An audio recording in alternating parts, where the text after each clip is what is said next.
김여정이 국계 구도에서 자기의 어떤 잠재적인 지위라든가 이런 거를 활용해서 정말 김정은이 변고를 당했을 때 그때 김여정이 권력을 쥔다 이러면 김주에 자기가 굳이 할 이유가 뭐 있겠어요. 자기 애들을 해도 다 그게 백두혈통이고 이렇다고 보는데 저는 그 가능성이 충분히 있다고 봅니다.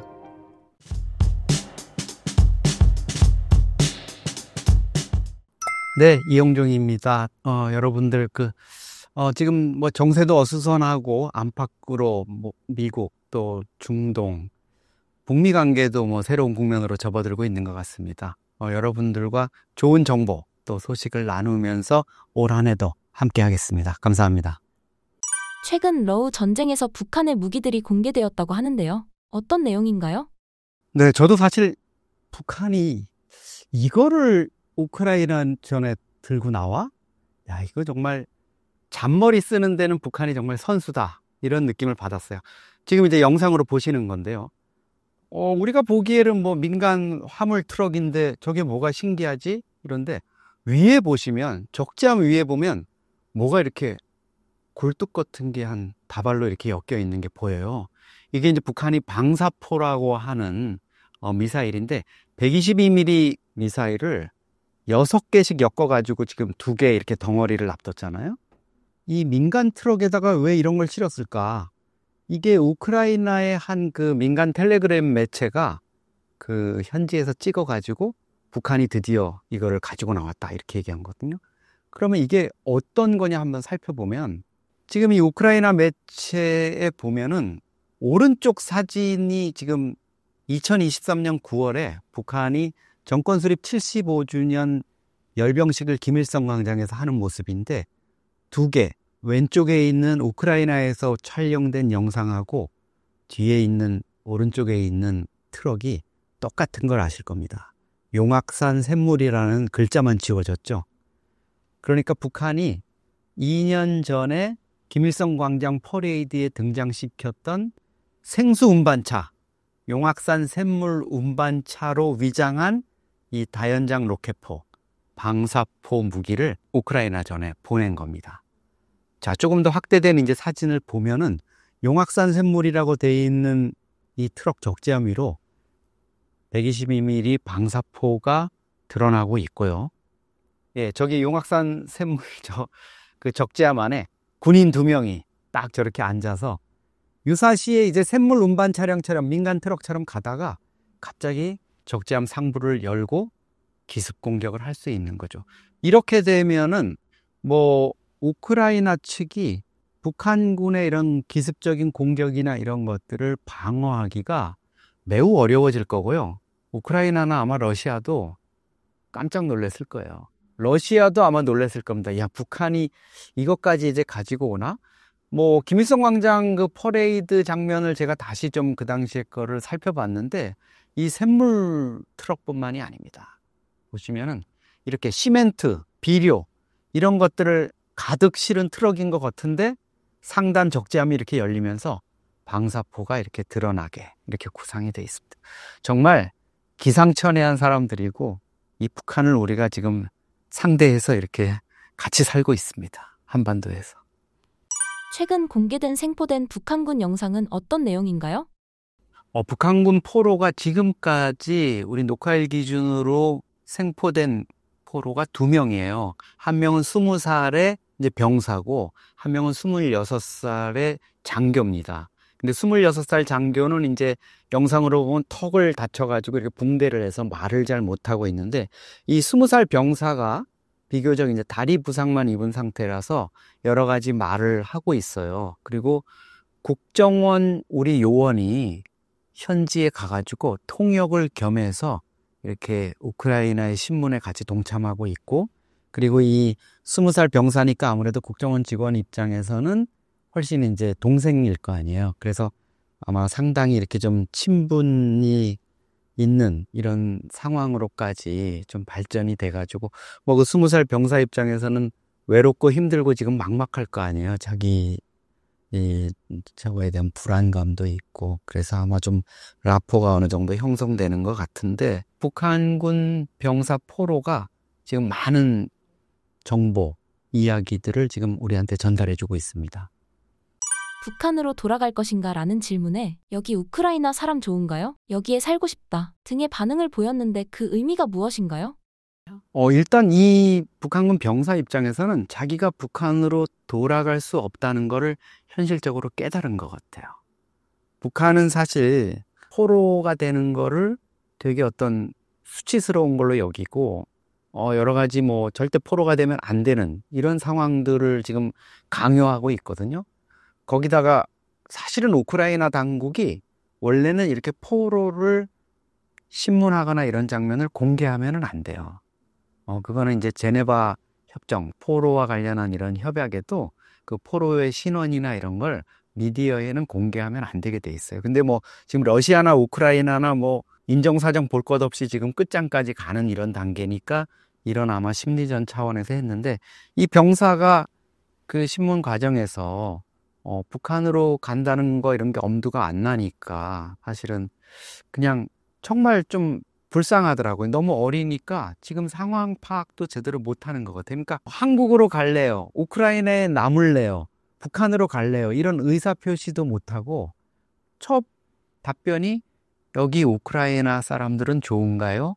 이렇게 묻는 거예요.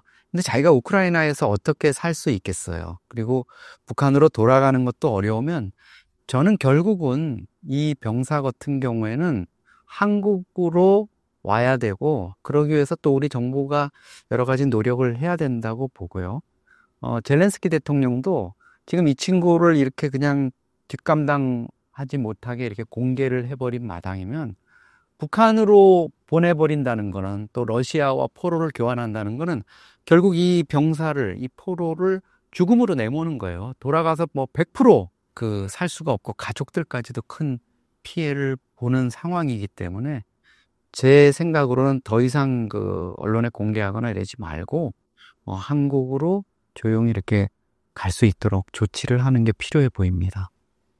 북한군이 포로로 잡혔을 때의 매뉴얼은 무엇인가요? 우리가 북한군 관련한 여러 가지 탈북한 군인들의 증언이라든가 이런 것들 들어보면 결국은 한 가지예요. 북한군은 김정은 체제, 또 김정은을 위한 어떤 소모품에 지나지 않거든요. 그걸 단적으로 보는 게 총폭탄 결사옹이라는 말이에요. 장군님, 원수님을 위한 총폭탄이 되자. 그러니까 내 한 몸 그냥 초계와 같이 이렇게 불살라서 우리 김정은 장군의 안전을 보장한다, 이런 거거든요. 결사옹이도 그거예요. 죽음을 무릅쓰고 이 최고 지도자를 옹이하겠다, 이런 거거든요. 그러다 보니까 이 친구들을 우크라이나전에 파병했는데 결국은 이게 비밀 파병이잖아요. 북한군이 보낸다는 거를 알리지 않고 보낸 거니까 북한군으로서의 신원이 드러나면 안 되는 거예요. 그러니까 이 어린 병사들한테 강요하는 게 그거죠. 죽을 때 포로로 절대 잡히지 마라. 그러면 자결을 하거나 이러라는 거잖아요. 잡힐 것 같으면. 근데 어떻게 하느냐? 슈류탄을 정말 끔찍하지만 얼굴 부분에 터뜨려서 죽으라 그래요. 왜? 슈류탄으로 터지면서 얼굴 형체를 알아볼 수 없게 돼야 이게 북한 사람이라는 거를 확인을 못하는 거죠. 다 지금 이 북한군 병사들이 갖고 있는 신분증이나 이런 것들은 다 러시아인으로 가지고 있어요. 특히 이제 몽골계나 뭐 시베리아 쪽 이래서 동양인하고 외모가 비슷한. 그러니까 결정적으로 증거를 남기지 않게 하기 위한 거고, 또 하나 이제 얼굴 부분에 하던가 또 하나 하는 게 이 방탄조끼 안에 슈리탄을 넣으라 그래요. 그럼 어떻게 되겠어요? 그 뭐 100% 정말 사망시키기 위한 거고, 이 20살짜리 병사가 생포되는 그 포로로 잡히는 과정도 제가 영상으로 봤거든요. 우크라이나군이 이제 그 장면을 드론으로 이렇게 촬영을 했는데, 이 병사가 사실은 그 다른 북한군 동료들하고 낙오가 돼가지고 그 추운 그 숲속에 이렇게 방치돼 있었어요. 근데 그거를 이제 우크라이나 드론이 발견해가지고 5명 정도의 우크라이나 군이 가가지고 이제 둘러쌉니다. 근데 그 순간에 정말 놀라운 일이 일어나요. 러시아 군이 그 지역에다가 집중적인 포격을 합니다. 죽이려고 했던 거죠. 북한군이 포로로 되지 않게. 그래서 그 작전에 참여했던 우크라이나군 특수군 그 장교가 나와서 하는 얘기 그거예요. 거기에는 러시아가 평소에 포격을 한 번도 안 했던 지역이다. 근데 그렇게 한 거는 우리를 죽이려 한 것도 있지만 이 포로가 되지 않게 하기 위해서 북한과 러시아가 집중적인 포격을 했다. 근데 이제 물론 결국은 그런 것들을 피해 가지고 이제 의료 처치를 해 가지고 이 병사를 구하기는 했지만 북한이 얼마나 지금 그 포로가 되지 않기 위해서 이 병사들에게 자폭이나 자교를 강요하느냐 하는 거는 북한군이 지금 11,000명에서 12,000명 정도가 파병이 됐거든요. 3개 여단인데 한 개 여단 한 4,000명 정도인데 지금 사망자가 전사자가 1,000명이에요. 그리고 이 부상을 입은 사람들이 3,000명. 1개 여단, 그러니까 3분의 1이 지금 죽거나 다친 거잖아요. 그 정도 전투면 적어도 포로가 몇십 명은 잡혀야 되거든요. 근데 지금 포로가 2명밖에 없다는 거는 북한이 뭔가 군인들에게 강력한 세뇌랑 자결을 하도록 뭔가 조치를 하고 있다는 거죠. 북한이 비밀 파병이 밝혀지는 걸 두려워하는 이유가 무엇인가요? 김정은 입장에서는 자기도 아는 것 같아요. 이게 불법적인 행위라는 걸.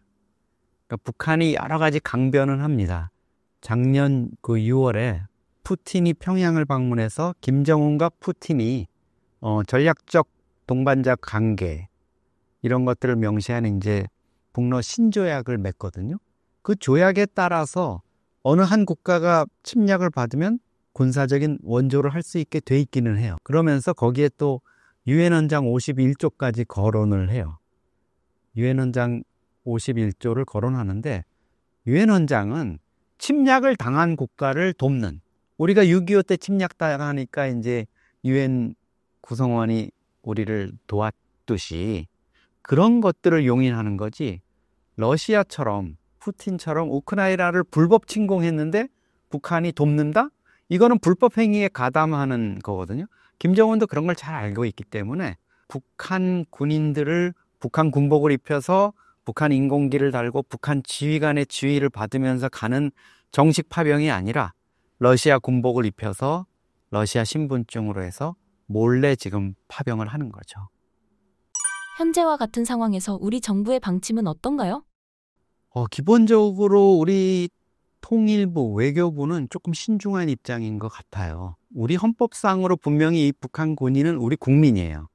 한반도와 그 부속도서로 한다 하면은. 그렇지만 또 북한하고 우리가 모두 다 그 유엔에 가입돼 있는 어떤 개별, 어떻게 보면 국제법적으로는 또 국가잖아요. 그러다 보니까 북한군을 한국으로 데려오는 문제와 관련해서는 여러 가지 외교적인 문제도 있고, 무엇보다 우크라이나가 이 사람을 한국으로 보내겠다고 젤렌스키가 결정을 해줘야 돼요. 그리고 제네바 협약이나 이런 거에 따른 포로 처리에 있어서도 기본적인 원칙은 포로는 본국으로 송환을 하게 돼 있어요. 물론 이 병사처럼 돌아가면은 죽음을 당하거나 여러 가지 박해를 받거나 이럴 경우에는 이제 예외로 하는 조항도 있지만, 그런 부분을 우크라이나나 또 러시아나 북한이 음으로 양으로 이렇게 요구를 할 수가 있잖아요. 돌려보내라고. 그런 부분 때문에 이제 우리 정부의 고민이 좀 깊기는 한데, 어떤 식으로든지 이 병사는 저는 결국은 서울에 오게 될 거라고 보고요.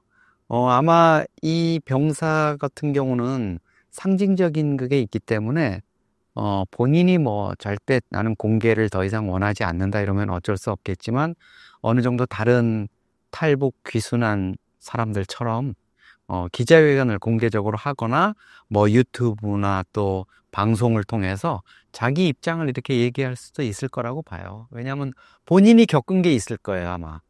북한의 부모들이 뭐 이 일로 인해 가지고 피해를 입거나 이러는 거를 걱정할 수도 있지만, 그거는 이미 이 친구 입장에서는 벌어진 일이라고 볼 수가 있을 거예요. 그렇다면은 자기를 이렇게 명분 없는 전쟁에 보내가지고 부상을 입고 포로로 잡히게 하고, 또 그걸 자기가 그 신문 과정이 공개됐다고 해가지고 북한의 가족을 박해하고, 이런 과정에 오히려 이 젊은 청년이 울분을 느낀다면은 본인이 여기 와서 러시아 파병의 부당성이라든가 북한 체제의 문제라든가 북한 내의 어떤 문제, 또 본인이 우크라이나전에 참전하면서 러시아 군이나 러시아 지휘관으로 받았던 어떤 부당한 대우들, 이런 것들에 대한 입장을 적극적으로 밝힐 가능성도 있다고 봅니다.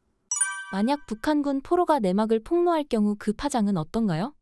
지금도 아마 그 해외에 나와 있는 북한 외교관들이라든가 대표부 직원들, 또 뭐 해외 식당에 있는 친구들, 이런 친구들은 다 핸드폰이나 뭐 이런 걸로 유튜브를 본다는 거 아니에요? 그러면 아마 가장 관심 있는 내용 중에 하나일 거예요, 이런 부분을. 그리고 그 친구들이 깨닫겠죠? 그리고 어떤 이유로든지 이제 북한으로 이 친구들이 돌아가거나 북한에서 왔다 갔다 하는 사람들과 이런 소식을 나누는 일들이 있을 거고요. 그런 것들이 북한 체제 내부에 어떻게든 아무리 숨겨도 저는 전달이 될 거라고 봅니다. 그리고 4,000명 정도가 지금 전 사상자라고 말씀드렸잖아요. 그러면 1,000명, 뭐 전사한 사람들은 유고를 수습해가지고 평양으로 보내거나 이래서 뭐 그거는 그냥 덮어버릴 수 있지만 3,000명 부상자 어떻게 할 거야? 3,000명의 젊은 청년들이 대개 보면 뭐 그 드론 공격 때문에 팔, 다리가 이렇게 절단되거나 이런 친구들이거든요. 육안으로 봐도 이제 부상이 명확한 이런 3,000명의 청년들이 전역을 해가지고 군에 있을 수 없으니까 각 고향에 갈 거 아니에요. 그러면 쟤 왜 다쳤나? 저 집 자식이 왜 저렇게 다쳐서 왔나? 군대 나갔다 그러더니 그 사연이 안 퍼지겠어요?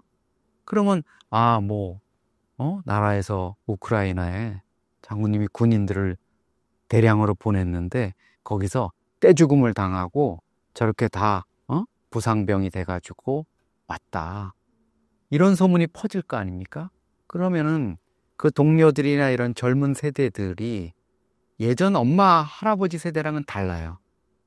그런 것들에 대해서 자기 개인이 국가를 위해서 그것도 부당한 이유 때문에 희생을 당하고 이렇게 된 그 동료들을 보면서 볼멘소리를 할 수 있어요. 불만을 느낄 수 있어요. 우리는 아버지, 할아버지처럼 뭐 김일성 체제를 위해서 다 버리고 희생하고 이런 게 아니죠. 더더군다나 이 20살짜리 병사의 부모의 나이도 사실은 40대 후반이거나 아마 50대 초반 정도 될 거예요. 그분들도 우리 한국 사회도 그렇지만 젊은 세대고 사실 젊은 생각을 해요. 이전에 60, 70대 이런 분들과는 다르거든요. 그래서 저는 북한군 러시아 파병이 김정은 체제에 적지 않은 부담, 또 체제 이반의 어떤 요인, 그리고 김정은 정권을 좀 흔들 수 있는 이런 균열이 되는 어떤 기폭제가 되겠다, 이런 생각을 합니다. 최근 국정원이 1월 중순부터 러파병 북한군 전투 참여 동향 없다고 밝혔는데 그 이유가 무엇인가요? 네, 그거는 뉴욕타임스가 이제 보도를 1월 말에 했고, 우리 국가정보원도 2월 초에 그 사실이다, 이렇게 얘기를 했어요. 아마도 지난해 10월 중순에 북한군 11,000명, 12,000명이 블라디보스톡 쪽으로 해가지고 동부, 러시아 극동 지역에서 훈련을 받고 11월 중순에 본격적으로 쿠르스크 지역에 투입이 됐거든요. 격전지에. 그 과정에서 11월부터 12월 한 2달 사이에 12,000명 중에서 3분의 1, 4,000명의 전사상자를 내면서 북한도 상당히 큰 충격을 받은 것 같아요.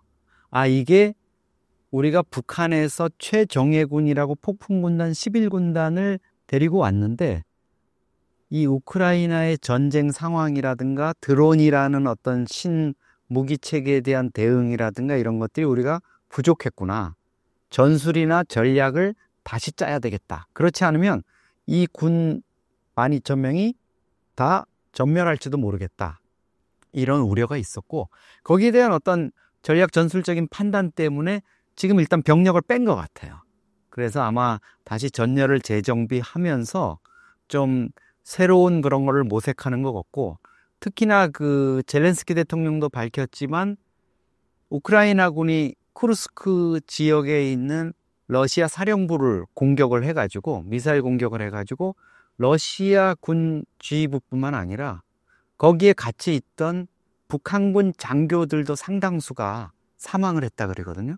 그러니까 북한군 지휘부도, 현장 지휘부까지도 그런 타격을 입었기 때문에 아마 일단 좀 병력을 전부 빼가지고 숨고르기를 하고 있다. 이렇게 봐야 되겠습니다. 계속해서 우크라이나가 생포 북한군 영상을 공개하는 속내가 무엇인가요? 저도 사실 이 영상을 어쩔 수 없이 이제 그 우크라이나의 북한군 전황을 알기 위해서 보는데요. 정말 끔찍합니다. 이거는 좀 이 정도까지 공개할 필요가 있나 이런 생각이 들어요. 그러니까 상당 부분은 이제 블러 처리를 하거나 이렇게 하는 데도 있는데 사실은 우크라이나 군의 그 각 대대, 연대 이런 데서 자기네들이 전투하는 장면을 각자 찍어가지고 그냥 공개를 하는데 그냥 가감없이 정말 너무 끔찍한 장면이 그대로 나와요. 그리고 정말 잔혹스러운 거는 러시아군이나 북한군이 부상을 입어가지고 이렇게 도저히 기동할 수 없고 거의 죽어가는데도 거기다 또 폭탄을 떨어뜨려요. 그래서 그 시신이나 이런 것들이 정말 널브러지는 거를 그대로 막 영상으로 드러내고 있거든요. 이거는 1차적으로는 우크라이나 측에서 이제 심리전인 것 같아요. 우리가 이 드론 공격을 이용해서 러시아나 북한군을 이렇게 완벽하게 격퇴를 하고 있다. 이런 거를 보여주는 거고, 그 다음에 또 한 가지는 이제 포로 영상까지도 우크라이나가 공개하는 건 봐라. 우리가 블러핑한 게 아니라 북한군이 실제로 현장에 와 있지 않냐. 러시아 군복을 입고 있지만 이거 북한군이지. 그래서 젤렌스키나 우크라이나군 입장에서는 포로를 잡기 위해서 정말 열심히 했던 것 같아요. 산채로 포로를 잡기 위해서. 그래서 아마 이 2명을 잡고 나서 그 영상을 공개한 것 같고, 그걸 통해 가지고 북한군 내부의 동향이라든가 이런 것뿐만 아니라 이 병사가 우크라이나 사람 좋은가요? 우크라이나에 남고 싶어요. 이런 말이 나오는 거를 통해서 우크라이나는 이제 얻을 수 있는 그런 심리적인 효과가 있겠죠. 그래서 아마도 미국의 바이든 정부 때보다 지금 트럼프 정부는 우크라이나 지원에 대해서 조금 소극적이지만 미국 정부나 또 북대서양조약기구 나토나 한국을 향해서 이 북한군까지 가담한 전쟁에 너희들이 우크라이나에 대해서 지원을 해줘야 된다.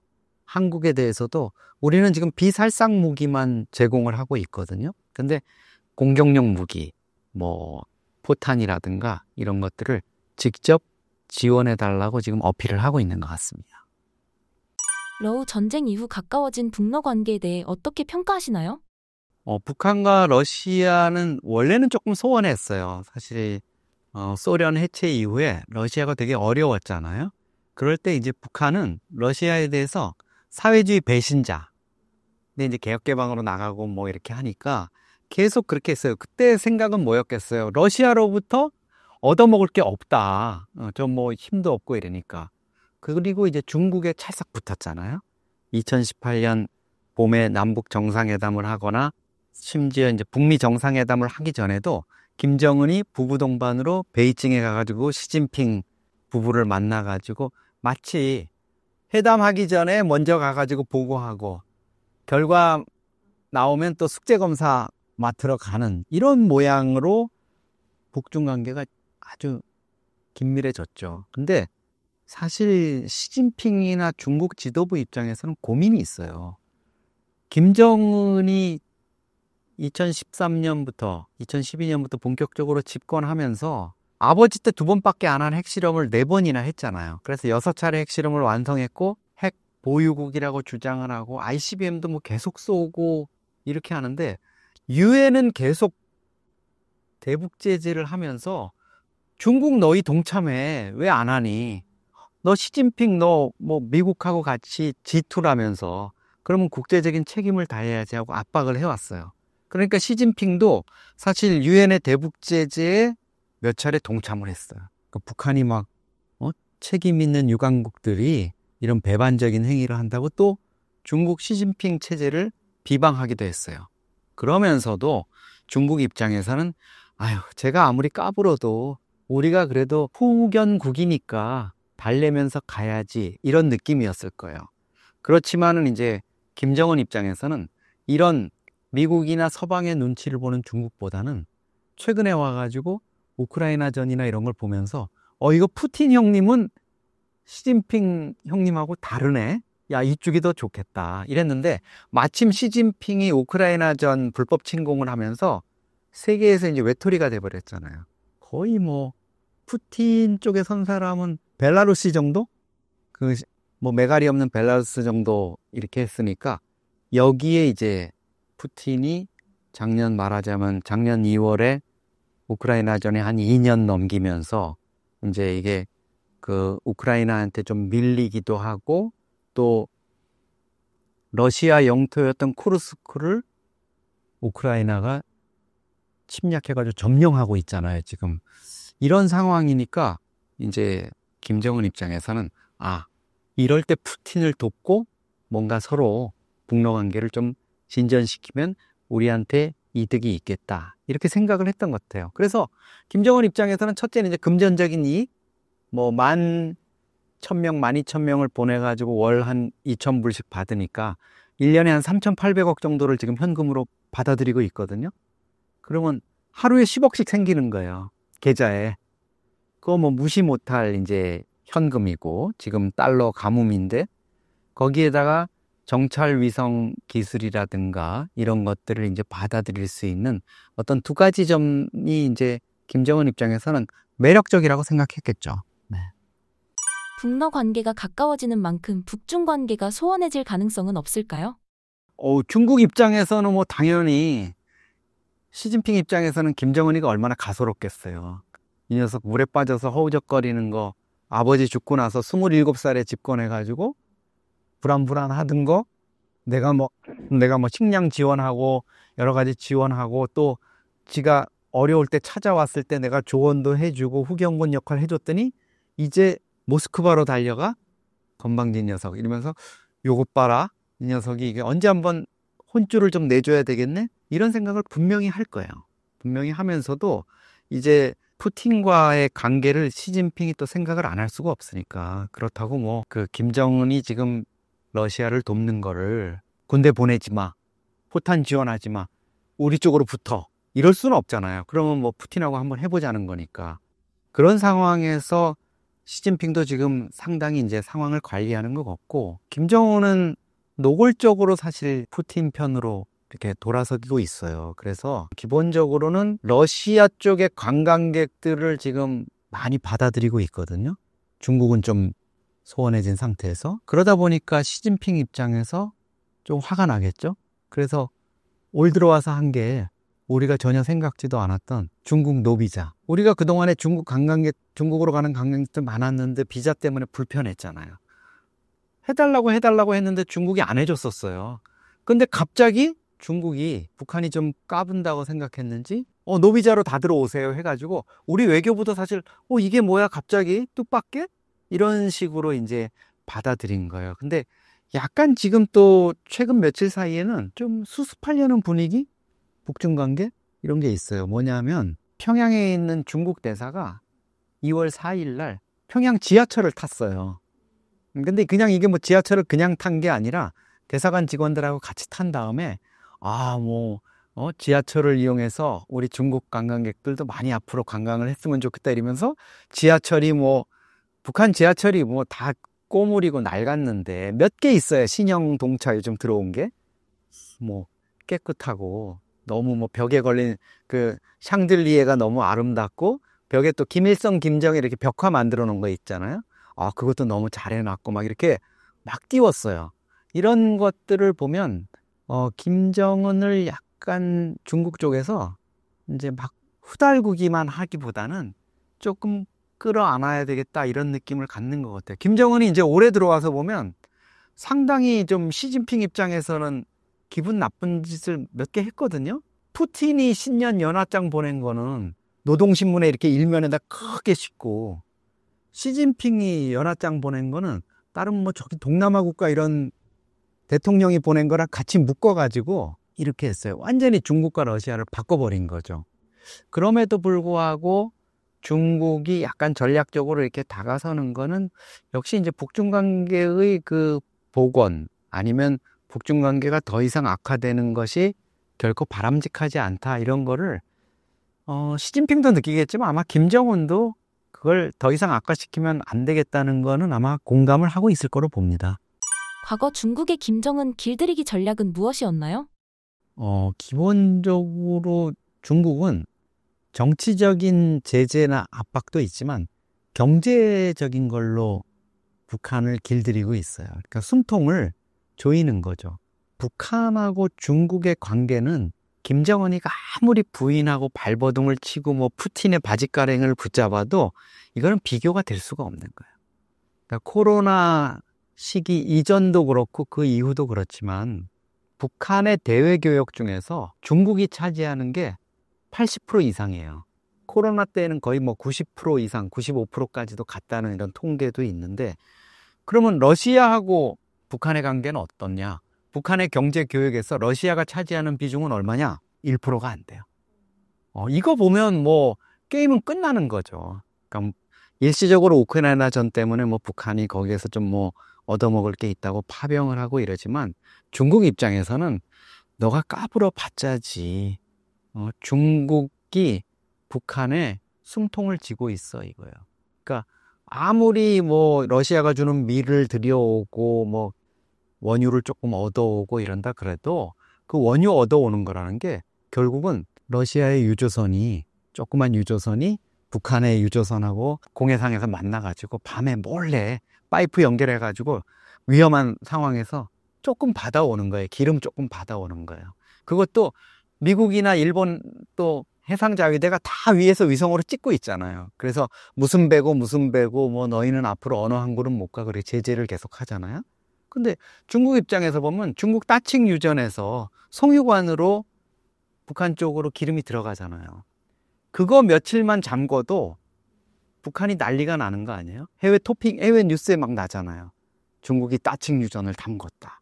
길들이게 하는 거다. 이러면 중국은 또 뭐 우리 송유관을 좀 정비하기 위해서 며칠 잠근 거지 꼭 그런 건 아니야. 뭐 이런 식으로 얘기하잖아요. 그러니까 이 북중 관계는 사실은 북한이 아무리 뭐 거기서 달아날래도 중국이라는 이 만리장성을 뛰어넘어서 갈 수 있는 곳은 없을 것 같다. 이런 느낌이 듭니다. 과거 중국이 김정남을 관리한 것처럼 이번에는 어떤 전략을 취할까요?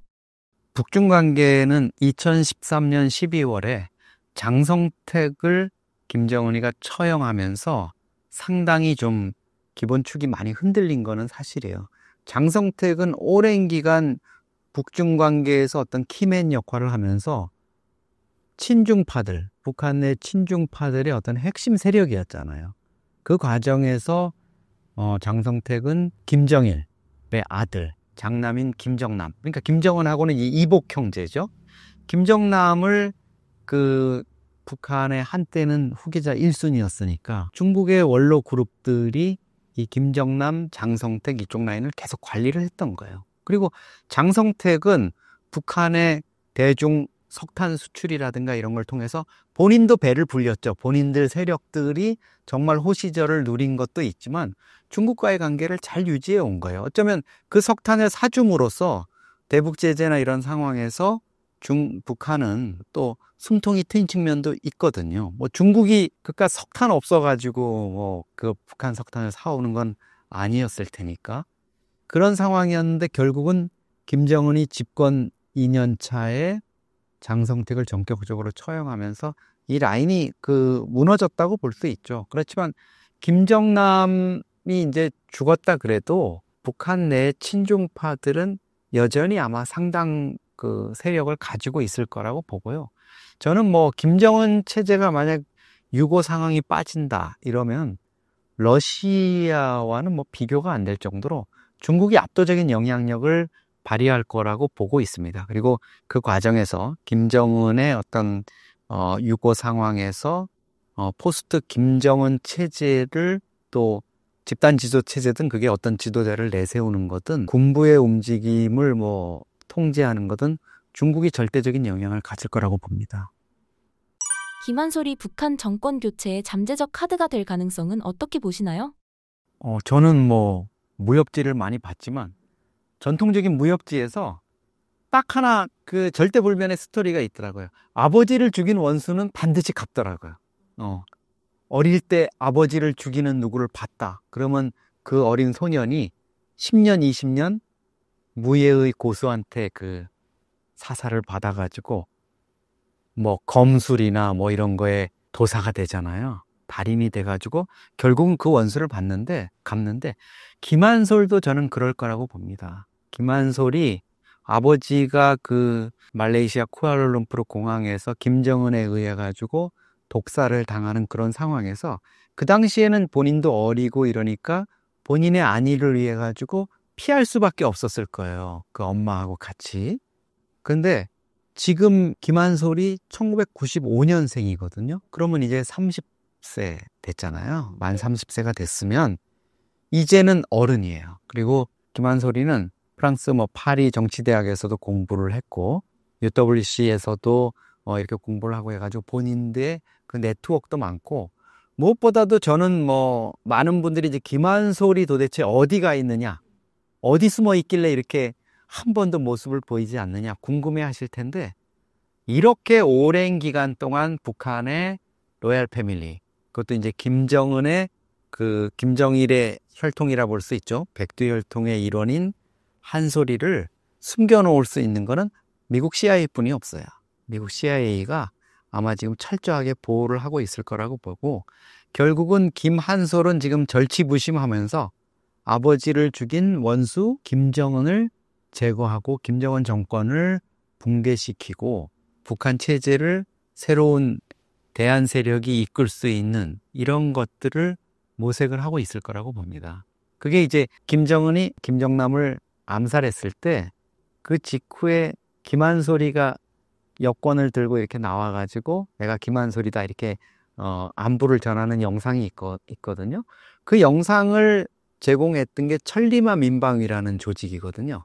천리마 민방위라는 조직인데 우리한테는 좀 낯설지만 이 조직이 아마 지금은 자유조선이나 뭐 이렇게 명칭을 좀 바꾸고는 있지만 CIA의 어떤 후원을 받는 북한의 그 포스트 김정은 체제를 준비하는 김한솔을 주축으로 하는 그런 세력일 걸로 저는 보고 있습니다. 김정은에게 김한솔의 등장은 엄청난 위협이 될까요? 그렇죠. 김한솔이는 공개적으로도 김정은을 비난한 적이 있어요. 그가 왜 저렇게 독재자가 됐는지 모르겠다 이러면서 아버지가 이제 김정은하고 한번 날을 세웠다가 김정남은 사실 김정은의 그 무서움을 알았을 거 아니에요? 그렇지만 이제 그런 현실적인 문제 때문에 약간 톤다운을 시켰거든요. 근데 김한솔이는 그렇지 않아요.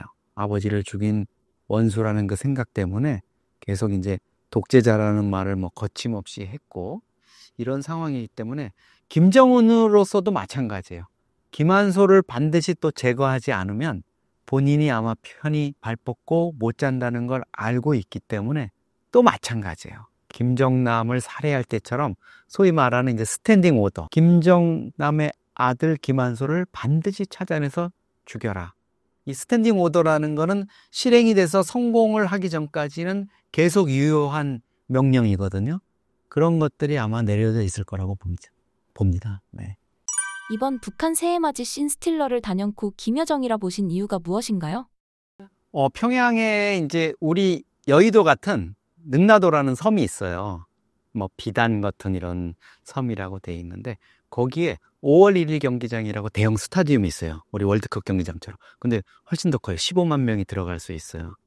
여기에서 12월 31일 날 밤에 새해맞이 행사를 했어요. 그래서 뭐 1월 1일까지 이제 이렇게 이어졌죠. 김정은도 당 간부들하고 참석하고 이렇게 했는데 김정은이 딸 김주애를 데리고 나와서 뭐 그 공연을 보고 이런 화려한 불꽃놀이 하고 이러는 거 다 사람들이 당연히 이제 이목을 끌었죠. 근데 저는 그것보다도 김여정이 그 경기장에 등장하는 장면을 영상으로 이렇게 보고 이게 뭐지? 이럴 수가, 이런 생각을 했어요. 김여정이 한 8살 정도 되는 남자애하고 10살 되는 여자의 손을 잡고 이렇게 나왔어요. 그래서 이제 경기장에 들어서는데, 자, 이게 물론 뭐 북한에서 꽃을 주는 화동들도 있고 이러니까 그런 아이들, 공연에 나오는 아이들 그냥 이렇게 손잡고 들어가는 거 아니야? 그걸 너무 의미를 부여하는 거 아니야? 이런데 이 맥락이 중요합니다. 북한 조선중앙TV가 이 김여정이 등장하는 이 영상을 내보내기 직전에 어떤 장면이 나왔냐면 북한의 조용원이라고 노동당 조직비서가 있어요. 최고 실세예요. 그 다음에 최용의 최고인민회의 상임위원장, 그 다음에 뭐 총리, 당 비서들 줄줄이 나오는데 이 사람들이 벤츠 승용차 뭐 이런 데 내렸는데 다 부부 동반으로 들어왔어요. 그래가지고 거기 이제 리셉션 데스크 같은 이런 데 뭐 의자에도 앉고 이래서 차를 마시고 대화를 나누고 이런 장면이 나왔거든요. 그 장면 다음에 김여정이가 아이손을 잡고 등장한 거예요. 뭐냐면 이 새해맞이 공연에 김정은도 딸 주애를 데리고 나왔지만 노동당 간부들이 부부 동반으로 나왔듯이 김여정도 아이들, 가족을 데리고 나왔다. 물론 김여정의 남편은 등장하지 않았어요. 김여정의 남편까지 공개하기에는 북한이 좀 이르다고 생각했는데 결국은 이 8살, 10살로 추정되는 아이들이 그럼 뭐냐? 왜 이렇게 그동안에는 감춰놨던 애들을 데리고 나왔을까? 이게 이제 의문인 거죠. 김여정이 자녀를 공식 석상에 등장시킨 것은 어떤 의미인가요? 김여정이 이 영상을 이제 북한이 그냥 이렇게 뭐 촬영 기자들이 찍어가지고 그냥 막 내보내지 않거든요. 다 이게 사전에 검열이 되고 특히 이제 김여정이가 노동당의 그런 대외 홍보 이런 것들을 하는 선전선동부의 부부장이에요. 그리고 무엇보다도 김정은의 여동생이잖아요. 최고 실세죠. 김여정이가 자기가 나오는 영상인데 이거 안 봤겠어요? 사전에? 다 어느 정도 노출시켜라 이런 거 봤겠죠? 아마도 이런 생각을 했을 것 같아요. 나도 아들과 딸이 있어. 오빠가 김주애를 데리고 나왔잖아요. 근데 여러 가지 얘기가 있잖아요. 왜 여자애를 데리고 나오지? 남자애가 후계자가 돼야 되는 거 아니야?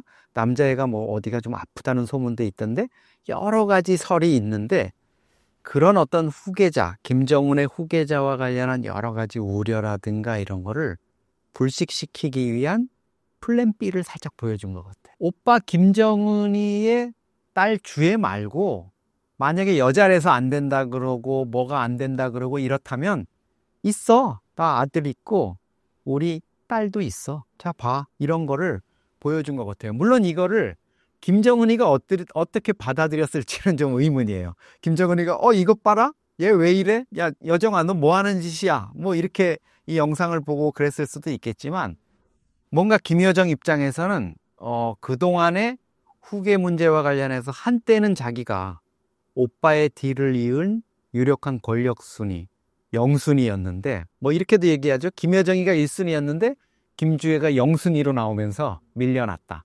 그동안에 뭐 다 이렇게 조그만하게 나왔어요. 김여정은 좀 불쌍했어요.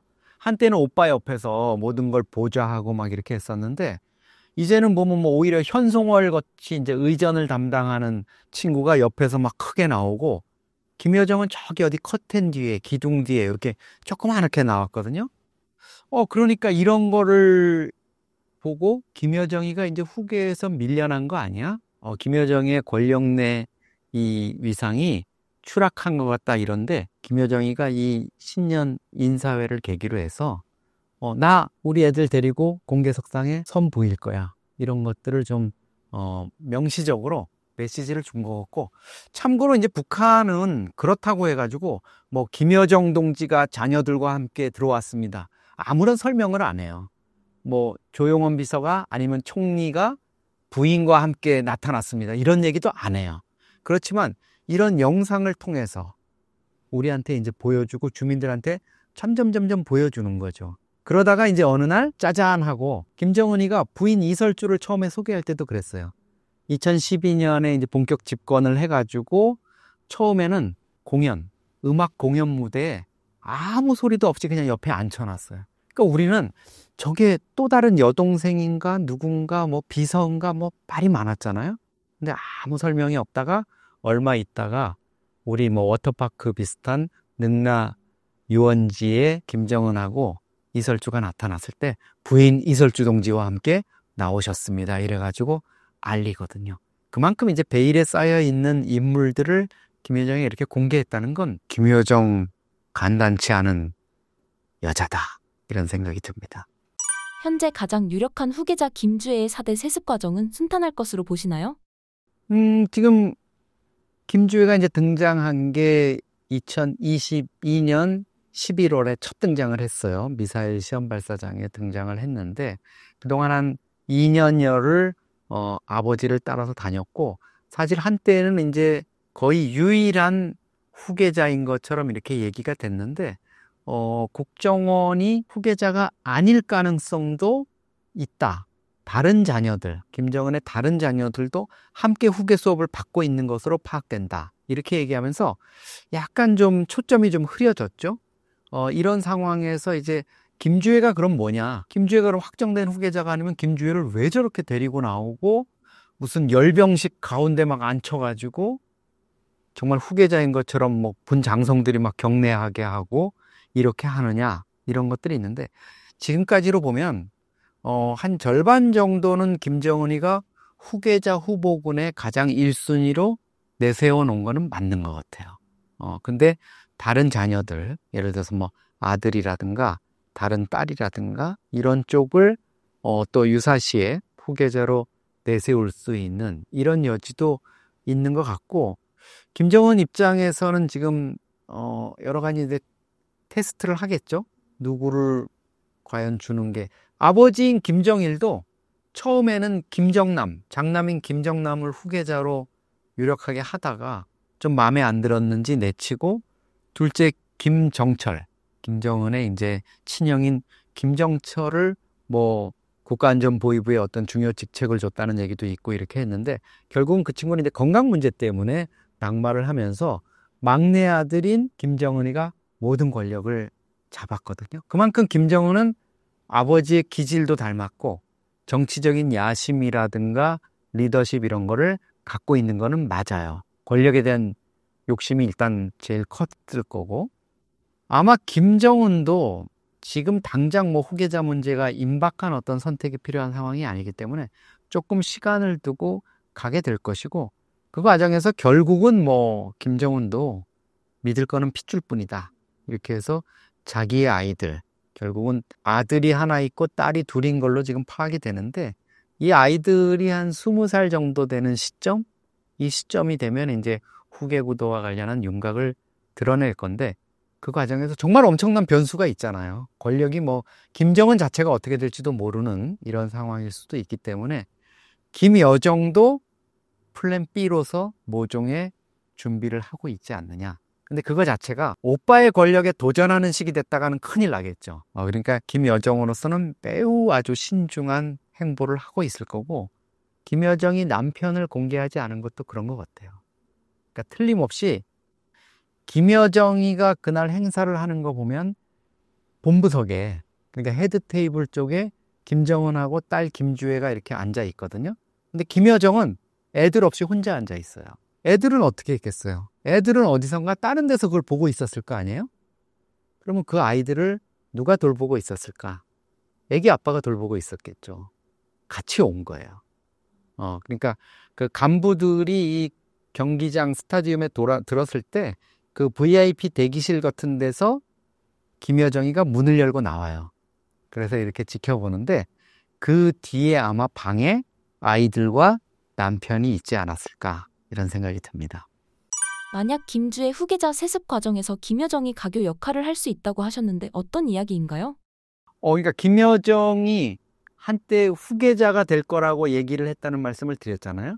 근데 그거는 우리의 어떤 관측이었고, 그 당시에 김정은의 자녀들이 어리고 이러니까 이제 후계 구도가 전혀 안 된 상태에서 만약에 김정은에게 유고 상태, 건강 문제라든가 뭐 암살을 당하거나 이래서 했을 때 북한의 소위 말하는 뭐 그 표현을 별로 쓰고 싶지는 않습니다만 백두열통, 김씨 일족이 다시 세습을 해야 된다면, 또 권력을 계속 가져간다면 김여정이 가장 유력한 후보군이 될 거다 이렇게 말씀을 드렸어요. 근데 김여정은 김일성, 김정일, 김정은에 이어지는 4대 세습자가 될 수는 없어요.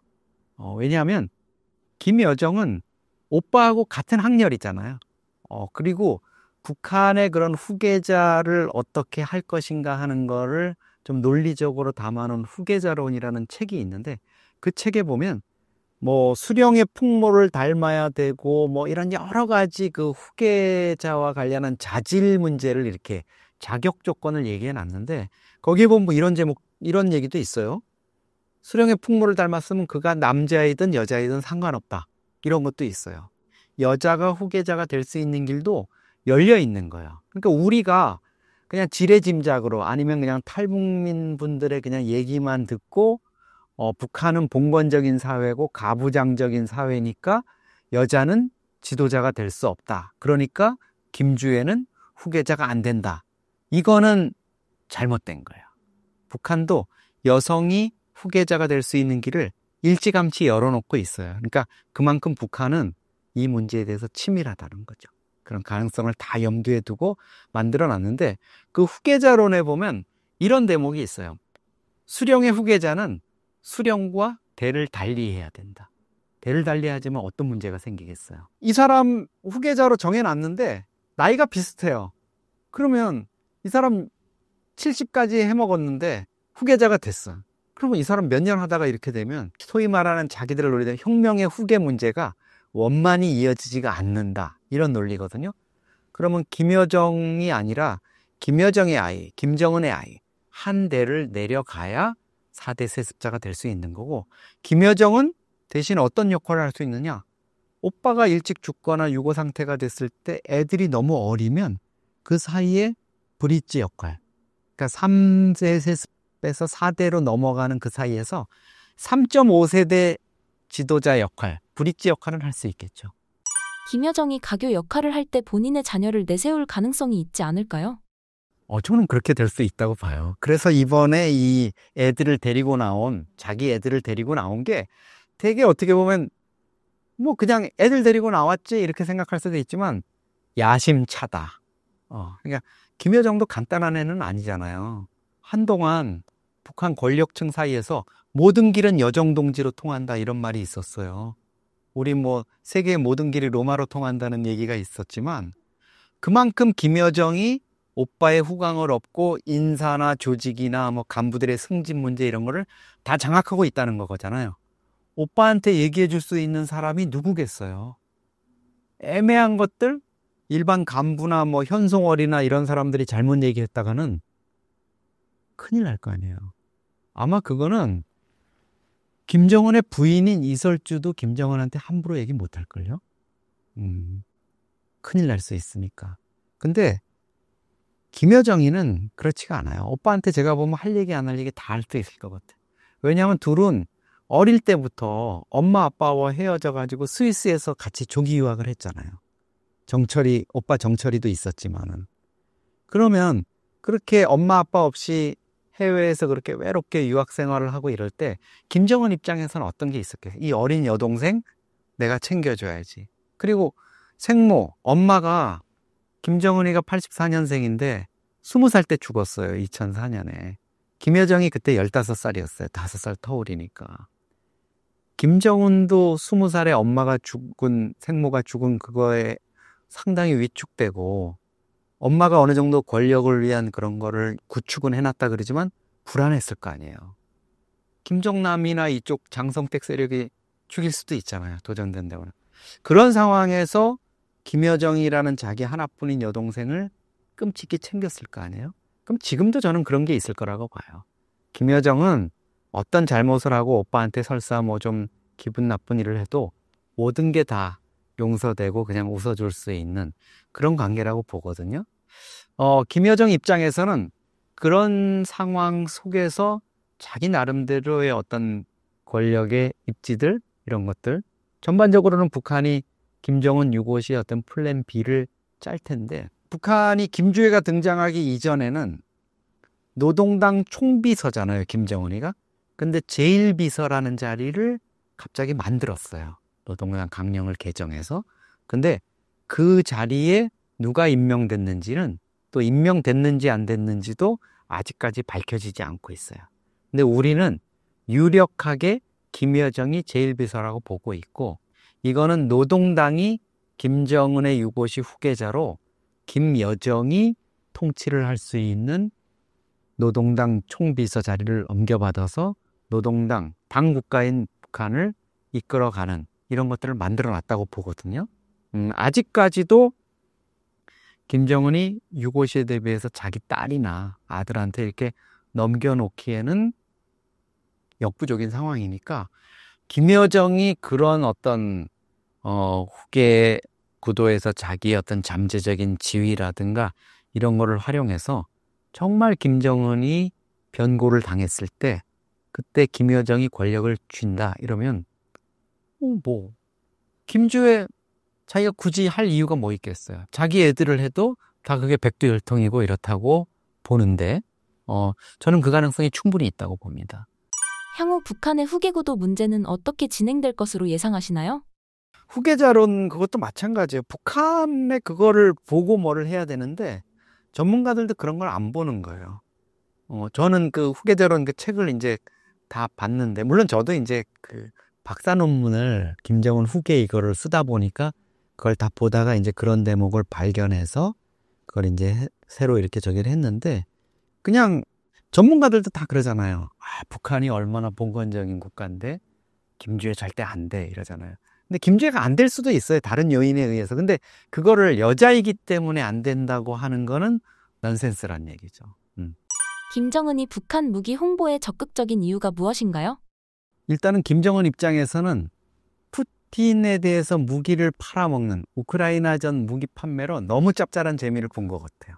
그러니까 그동안에 그 지하 경납 뭐 이런 데 있던 그 낡은 포탄을 다 팔아먹은 것 같아요. 그리고 지금은 북한에 이제 북쪽에 자강도라고 그 군수공업 시설이 많이 있거든요. 지하에. 그거를 풀 가동해가지고 포탄이나 무기를 엄청나게 만들어내고 있는 것 같아요. 그러면 김정은 입장에서는 뭐가 좋냐? 낡고 막 오래된 거 뭐 60년대, 70년대, 80년대 만들었고 북한은 특히 이제 이 지하의 그 제습 시설 이런 거를 못 할 거 아니에요. 전기나 이런 게 여의치가 않으니까. 그럼 그 무기가 다 녹슬고 막 이랬을 텐데 그거 다 러시아에다 떠넘기고 자기네들은 새로 만들어서 러시아에 팔기도 하지만 또 자기네들의 그 무기고를 새로운 걸로 채워놓기도 하고 이런 부분을 지금 재미를 보고 있는 거고 그 과정에서 김정은이 계속 러시아의 뭐 국방장관이나 이런 사람들 오면은 무기 전시장에 데려가잖아요. 그래서 우리 이런 거 만들고 있다. 뭐 드론도 있고 또 뭐 무인기도 있고 야포, 탱크 이런 거 막 보여주잖아요. 지금 김정은이 어떻게 보면 이 우크라이나 전 특수를 맞아서 가장 세계적으로 그 재미를 보고 있는 무기상이고 김정은이 1호 세일즈맨이에요. 본인이 직접 다 해요. 국방장관 오면 누구 딴 사람이 하는 게 아니라 본인이 직접 무기 막 설명하고 전시장에 데려가가지고 보여주고 이러잖아요. 대단한 마케터예요, 지금은. 평양 무기전시회에서 세계적 첨단 무장장비라고 주장한 이유가 무엇인가요? 그러니까 김정은이 분명히 이제 그런 부분은 있어요. 북한이 가지고 있는 무기 중에서 우리가 보기에도 좀 저거는 좀 위협이 되겠다 하는 이런 부분들이 있죠. 예를 들어서 이제 자폭 드론 같은 거 이런 거는 그동안에 이제 무인기 자폭형 드론은 뭐 이란제가 아주 그 성능이 좋았고 또 다른 중국제라든가 이런 것들도 상용 드론을 이제 그냥 지금 우크라이나전에서도 자폭 드론으로 이렇게 쓰는데 북한이 그 해킹을 통해 가지고 그런 기술을 빼낸다든가 아니면 또 좋은 제품을 밀반입하거나 수입해 가지고 역설계. 그러니까 북한이 그런 거에는 천재예요. 어떤 무기체계 이런 거 신기술이 적용된 것도 몰래 들여오거나 설계도를 입수해 가지고 뜯어보고 역설계 한번 조립해보고 이러면은 그 특성을 알잖아요. 이거는 사실 우리도 K방산이 지금 세계적인 수준으로 올라갔는데 우리도 초기에는 그런 게 있거든요. 그러니까 한민족이 공통으로 그런 거 잘하는 것 같아요. 뭐 한번 뜯어보면 다시 똑같이 모방해서 이렇게 만드는 거. 북한이 지금 그런 부분 관련해 가지고 상당히 지금 진척을 보이고 있고 그런 그 신형 무기들 자기네들이 좀 성능을 발휘하는데 유리한 것들 이런 것들을 러시아뿐만 아니라 뭐 중동이나 다른 국가들에 끊임없이 이렇게 좀 어필을 하고 있는 것 같아요. 북한제 무기 이렇게 좋다. 약간 우리 K방산에 대한 그런 것도 좀 의식을 하는 것 같아요. 김정은이 국방공업에 관심을 쏟는 게 K방산에 자극받은 측면이 크다고 보시나요? 그러니까 우리가 이제 뭐 K9 그 자주포라든가 또 K2 전차라든가 우리 민간 기업이 만든 이 방산 무기들이 뭐 폴란드라든가 호주라든가 이런 데서 엄청나게 지금 각광을 받으면서 수출 지금 호황기를 맞고 있는데 북한 입장에서도 자기네들이 이제 그동안에 해왔던 어떤 무기 수출이나 이런 것들을 우크라이나뿐만 아니라 다른 곳으로도 좀 확대하고 싶어 하는 것 같아요. 과거에 이제 미얀마라든가 뭐 중동이라든가 이런 데 수출하던 것들이 상당 부분 좀 막혀 있고 과거에 보면 뭐 쿠바하고도 이렇게 무기 밀거래를 하다가 그 배가 억류되고 이런 사건들이 있었는데 이제 쿠바하고야 뭐 한 쿠바 수교가 있으면서 그런 것들이 쉽지 않아졌겠지만 계속 그런 마케팅 이런 부분을 지금 강조를 하고 있는 것 같고 핵이나 미사일뿐만 아니라 이런 재래식 무기에서의 어떤 열세를 극복하지 않고는 어떤 대남 전력 부분들 압도적인 전력이라든가 이런 것들을 확보하는 이런 것들이 어려울 거라고 생각하는 것 같고요. 무엇보다도 김정은 입장에서는 당장 이제 이런 신형 무기라든가 이런 것들을 좀 현대화해서 자기네도 갖고 있지만 이 또 그런 것들을 필요로 하는 그런 쪽에 넘겨서 좀 외화 수익을 얻을 수 있는 이런 부분을 염두에 두고 있는 것 같습니다. 김정은의 무기 개발에 대한 집착이 드러나는 사건이 있을까요? 네. 지금 이제 영상 보시면은 이게 작년 11월에 평양에서 열린 2024 국방발전 개막식 뭐 이런 거예요. 우리로 말하면 이제 신무기 전시회라든가 뭐 방산 전시회 이런 행사장인데 김정은이 이때도 사실 러시아에서 이제 국방장관이 오고 이랬거든요. 그러니까 그런 것들을 타이밍에 맞춰서 이 개막식을 했는데 이 사진이 왜 흥미로운가 하면 지금 뒤에 보면은 6명의 북한군 장성 또 이제 노동당 간부들이 가고 있는데 앞줄에 지금 가죽 첨포를 입은 사람들이 있어요. 3명. 그걸 보면은 제일 왼쪽에 있는 사람이 장창하 미사일 총국장 그리고 가운데가 조춘용 군수공업부장 노동당의 그 다음에 김정식 군수공업부 제1부부장 김정은이가 뭐 식무기, 핵, 미사일 이런 거 할 때면 항상 데리고 다니는 사람들이에요. 지금 김정은과 함께 레드카펫을 밟으면서 사열을 하고 있죠. 입장하면서. 그만큼 이 사람들의 지위가 중심이라는 거예요. 이 사람들이 무슨 총리급이나 부총리급이나 장관급 아니에요. 물론 조춘용 군수공업부장은 이제 노동당의 부장이니까 장관급이라고 할 수 있는데 지금 그러면 북한의 실세라고 했던 조용원이라든가 또 뭐 최용해라든가 총리급이라든가 부총리급 장관들 다 어디 있느냐? 이 옆에 레드카펫을 밟지 못하고 아스팔트 길 따라서 가고 있어요. 이 사람들한테 양보하고 뒤에 있는 사람도 마찬가지입니다. 뒤에 이제 양복 입은 사람이 제일 왼쪽에 고병현 제2경제위원장 군수공업 경제를 담당하는 사람이에요. 그리고 가운데가 이제 국방과학원장 김용환 그리고 전희로 김정은 군사종합대 총장 이 6인방이 김정은의 군사 무기 이런 거를 이제 총괄하는 핵심인 거예요. 그러니까 김정은 입장에서는 야 총리 뭐 장관 야 필요 없어. 나는 얘들이 지금 이 오늘 무기전시장에서는 제일 핵심이고 기여자라고 생각해. 너희들이 레드카펫 밟으면서 나 따라와. 이게 이제 김정은이가 자신의 이런 거를 상징적으로 보여주는 거라고 볼 수 있고요. 또 하나는 이제 이거는 뭐 재래식 무기 현장이라고 볼 수 있고 지금 보고 있는 영상은 김정은이가 그 우라늄 농축, 고농축 우라늄 HEU를 생산하기 위한 시설을 방문한 사진인데요. 작년 9월에 김정은이가 여기를 방문했었거든요. 그때 이제 처음으로 공개됐어요. 이 시설이. 근데 이번 1월 달에 또 여기를 한 번 더 찾습니다. 물론 이거는 숨겨진 의미는 있어요. 트럼프 행정부가 이제 1월 20일 날 출범했잖아요. 그러니까 다시 한번 여기를 찾아와서 우리가 농축 우라늄 방식의 이런 핵무기를 제조할 능력을 이렇게 갖추고 있어. 이런 거를 보여주는 거거든요. 그러니까 플루토늄 이런 것들을 통해 가지고 핵을 얻는 방법이 있고 우라늄을 통해서 얻는 방법이 있는데 지금 김정은이는 최근에는 이 우라늄 농축 방식의 핵시설을 집중적으로 보여주면서 트럼프한테 사인을 보내는 거야.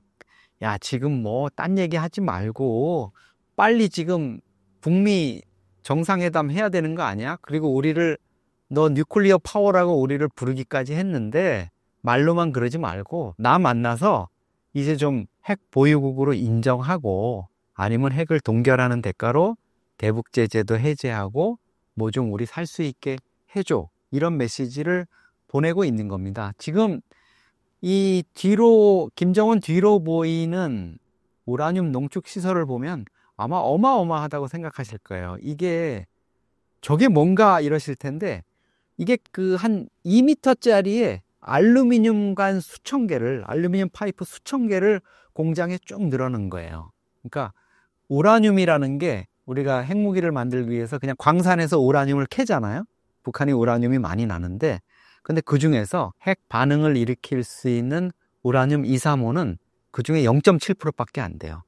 나머지는 다 우라늄 238이라 그래가지고 쓸모없는 거거든요. 그러면 이거를 섞여 있는데 그럼 어떻게 해? 이러는데 바로 이게 이제 원심 분리기예요.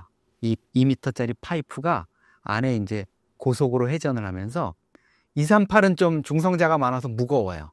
그리고 235는 가볍거든요.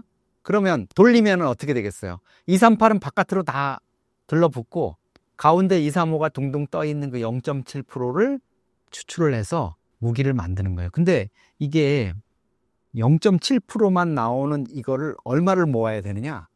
25kg을 모아야 우라늄 핵폭탄 하나를 만들 수가 있어요.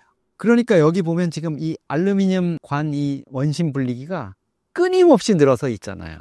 이 돈이 얼마나 많이 들겠어요. 이러니까 이제 핵 개발이 돈이 많이 든다는 건데, 김정은은 어쨌든 우리가 이런 시설을 갖고 있어. 이게 이제 캐스케이드라는 장비인데 이렇게 많이 갖고 있어. 트럼프 빨리 나랑 좀 만나자 하고 계속 지금 러브콜을 보내고 있는 겁니다. 러우 전쟁에 파견된 북한군을 보았을 때 현재 북한의 군사 수준은 어떤가요?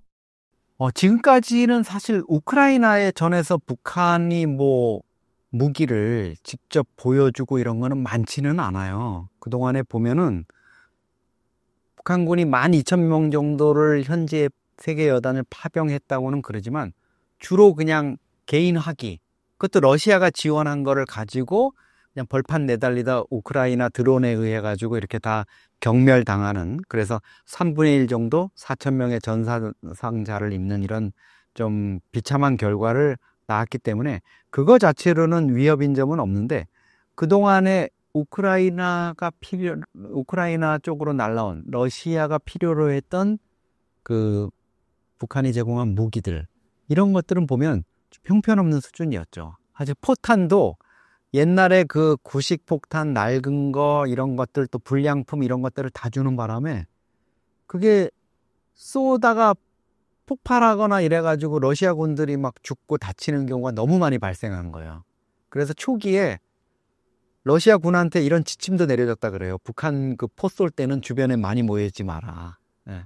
그런 식으로 이제 문제가 됐었는데, 물론 이제 최근에 보면 북한이 좀 무기들을 많이 이제 현장에 좀 보냈다고는 해요. 지금 북한의 무기 투입된 거를 좀 살펴보면 170mm 자주포가 한 50문 가 있다 그러고요. 그 다음에 240mm 방사포, 이게 한 20문 가 있다 그래요. 그리고 KN-23 단거리 탄도미사일인데 이거는 이제 사거리가 한 600km까지 돼요. 그러니까 상당히 이제 우크라이나 입장에서는 위협적인데, 화성 11-가형이라고 불리는 이 미사일은 단거리 탄도미사일이긴 한데, 이게 이제 문제는 뭐냐면 날아가다가 풀업 기동을 해요. 말하자면 공중에서 그 아래로 이제 내려 찍히면서 고속으로 가가지고 목표물을 타격하는데, 요즘은 이제 되게 요격을 하잖아요. 그걸 방어막으로. 근데 얘가 이제 내려가다가 갑자기 풀업이라 그래서 공중으로 막 치솟기도 하고 이렇게 변칙 기동을 하는 거예요. 그래서 요격을 피할 수 있고 이러기 때문에 상당히 위협이 되고 있고, 이제 앞으로가 문제인 것 같아요. 지금 북한이 12,000명 투입해서 4,000명 정도의 병력 손실이 나서 1월 중순부터 병력을 좀 빼서 전열을 가다듬고 있는데, 젤렌스키 대통령 말에 따르면 2만에서 2만 5천 명 정도의 추가 파병이 있을 것 같다, 이렇게 얘기를 하고 있고, 우크라이나군 정보총국장의 얘기에 따르면은 북한이 이제 그동안에 보병만 보내가지고 이게 손실이 너무 많으니까 포병 위주로 보내려고 지금 아마 좀 성격을 변화시키고 있다 이렇기 때문에 북한이 앞으로 그 포병 전력을 위주로 해가지고 직접 북한 군인들이 그 포병들이 북한 무기를 가지고 와서 운용하게 된다면 조금 이제 전황이 달라질 수가 있죠. 우크라이나 전쟁이라는 게 러시아하고 우크라이나가 이제 대량의 어떤 포격전을 통해 가지고 전쟁을 하는 상황인데 그걸 이제 우크라이나가 좀 막기 어려운 이런 상황이 될 수도 있고 그렇게 되면 북한도 보병을 투입했을 때보다 조금 이제 손실도 줄이고 공격 효과는 더 러시아 입장에서는 그게 더 오히려 기묘하다고 여길 수 있을 겁니다. 그렇다면 한국의 무기 수준은 어떤가요? 우리는 사실 지금 우리가 뭐 북한 그 우크라이나 전에 지금 살상무기 이런 걸 직접 지원한 건 아니니까 뭐 예를 들어 뭐 K2 전차라든가 K9 자주포 같은 거를 만약에 제공을 했으면 뭐 압도적인 전력을 발휘하겠죠. 지금 폴란드가 가지고 있고 이런 것도 이제 폴란드도 바로 이제 러시아가 또 이 동진을 하게 되면 자기네들도 위협을 느낄까 봐 이렇게 무장을 한 건데 다만 이제 우리가 지금 국면에서 트럼프가 지금 우크라이나 전쟁을 끝내려고 젤렌스키나 푸틴을 압박하고 있는 상황에서 한국 정부가 지금 살상 무기를 추가로 우크라이나에 주기는 어려울 것 같아요. 그거는 현실화되기는 어려울 것 같고 특히 이제 윤석열 정부는 그런 부분에 조금 관심이 있었기는 했거든요. 러시아가 계속 좀 무분별한 이런 도발 행위하고 북한군이 계속 증원된다면 우리도 살상 무기를 보낼 수 있다 이랬는데 지금은 이제 우리 국내 정세 때문에 그런 부분이 어려울 것 같고 다만 이제 북한이 자신들 이 재래식 전력에서 위협적인 그런 느낌을 갖고 있는 거는 틀림없이 있어요. 지난번 작년 10월 국군의 날에 우리가 현무5라는 걸 공개했잖아요. 근데 북한이 거기에 대해서 너무 놀래가지고 신경질적인 반응을 보냈어요. 민감하게 반응했다는 건 어떻게 할 수 있냐? 김여정이가 나섰잖아요, 그때.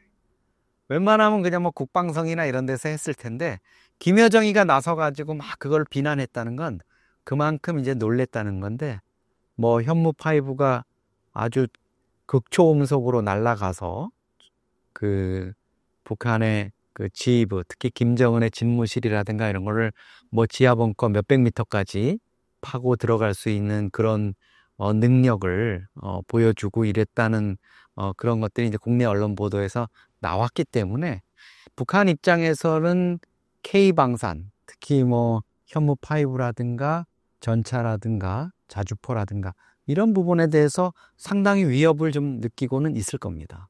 네. 신사임당 시청자분들을 위한 한마디 부탁드릴게요. 네, 올해 여러 가지 그 안보 정세라든가 한반도의 정세에 좀 경랑이 예고되고 있습니다. 특히 북미 관계의 어떤 새로운 변화 이런 것들을 좀 주시해야 될 것 같고요. 북한 내부도 사실 뭐 우크라이나 파병 문제라든가 이런 뒷감당을 하는 과정에서 만만치 않은 내용이 있을 것 같습니다. 이런 과정에서 특히 김정은의 후계 체제가 어떻게 될 것인가 하는 이런 부분이 영원히 저희의 관심이에요. 사실은 어떻게 보면 북한 김정은의 뭐 그 세습 문제라든가 이런 거에 대해서 우리가 왜 그렇게 관심을 갖냐? 너무 좀 과도한 관심을 갖는 거 아니냐 이런 말씀도 있지만 사실 그런 부분들이 우리가 한반도 통일이라든가 또 남북관계 이런 것들을 안정적으로 관리하는 데 있어서 어쩔 수 없이 좀 주시를 해야 되는 부분이라고 보고 있습니다. 저도 열심히 북한 매체를 와치하고 또 분석을 해보고 이러면서 앞으로 신사임당을 통해서 여러분들과 좋은 지식을 공유하도록 하겠습니다. 감사합니다.